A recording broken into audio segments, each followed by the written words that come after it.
سڵاوتان لێبێت بینەرانی زاری کرمانجی لە گەڵتانین بۆ بەدواداچوونێک لەسەر نرخی سەوزە و میوە دوای ئەوەی لەلایەن هاوڵاتیانەوە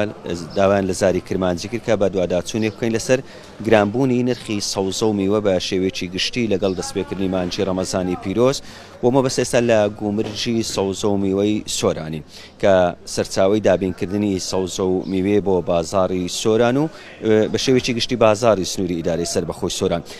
لەگەڵ کاک سەباح کەریم لە ئەنجومەنی گومرجی سۆران گفتوگۆ ئەکەین و بابزانین چین ئەو مادانەی کە گران بووینە لە سەوزە و میوە هۆکارەکەشی چی بووە. کاک سەباح ئەگەر بێتە لای من سڵاوتان لێبێت ئێوە وەکو ئەنجومەنی گومرجی سۆران ئەو مادانەی لە سەوزە و میوە باسەکرێت چینەکە گران بوون. پێشەکی بەخێراتتان دەکەم دەست خۆشتان لێ دەکەم سوپاسان دەکەم ئەو مادانە زیاتر چەند بابەتێکی کەمە ینی وەکو بۆ نمونە مەسەڵەن پاقڵا کودی بیبەر خیار خاص ئەو سێ چوار مادەیە ئەو پێنج شەش مادەیە گران بووە بە شێوەیەکی کاتی ئێستا عالیان ئەوڕۆ لە دابەزیندان دوو ڕۆژ سێ ڕۆژی گران بوو ئێستا عالیان مەسەڵەن ئەوڕۆ لە هەولێرێ سێرەکان جیاوازن لە دابەزیندانە خەریکە دادەبەزیت و وەک خۆی لێ دێتەوە بازاڕ تا هۆکاری ئەو گرانبوونەی چی بوو کە لە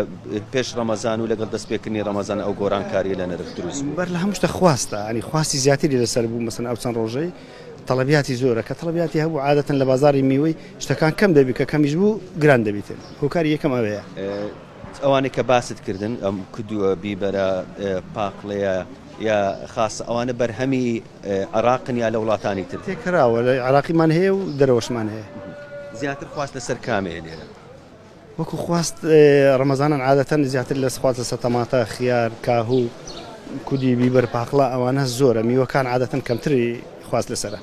باشە باس لە تەماتە کرد ئێستا نرخەکەی لە لای ئێوە بە چەندە لۆ بازار بە چەندە فروش زۆر تەماتەمان هەیە ئێرانیمان هەیە بە 750 خۆماڵیمان هەیە عراقی بە حیساب 500 دینارە.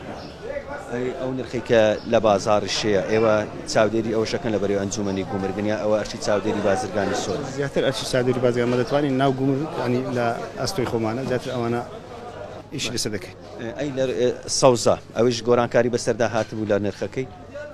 زۆر بە شێوەیەکی کەم ینی شتێکی کەم چونکە بازار خواستی لەسەرە تۆزە عراقەکی دەکات بەڵام ئەو چەند ڕۆژەی وەچ خۆلی هاتی ئێستا عالیان ئەوڕۆ وەک خۆتی. کاک سەباح ئێستا ئەو بەروگومانەی کە لێرە هەیە پێمان بڵێ بەرهەمی چەند وڵاتە لێرە کە هاتوۆتە هەرێمی کوردستان و بۆ ئەوەی ساغ بکرێتەوە بەرهەمی ینی 5-6 وڵاتیە بەڵام بە دەرەجەیەک ئێرانە لە دواتر تورکیایە دواتر سووریە تەمانی وڵاتانی عەرەبیش هەیە لە خەلیجیش زۆر بابەت هەیە دێت. ئێستا چ بەرهەمێکی ناو خۆیمان هەیە وەکو کوردستان کە لە بازار بفرۆشەوە چ سەوزە بێت چ میوە بەرهەمی ناخۆ ئێستا لە پەنجەی دەستێ پەڕ ناکات لەو نمونە خاسە کەڵەمە شێڵمە سرقە سۆرە ئەوانەیە سەوزەیە زیاتر ئەوانەی ناوە خۆمان چکە وەرزەکەی لەبار نیە لەبۆی زیاتر لە مانجی 5 و 4 ئەوانە بەسەرەوە ئەو خۆماڵیەکان پێ دەگەن ئێستا مایتی ئەو بەرهەمانی لە ناو خۆمان بەرهەم دێ بەشی بازاڕەکاتن لە هاوینان بەڵێ بەڵام ئێستانە. سپاس بۆ تۆکەوا لەگەڵمان بووی بەڵێ بینەرانی زاری کرمانجی ئەوە بە دوواداچوون بوو لەسەر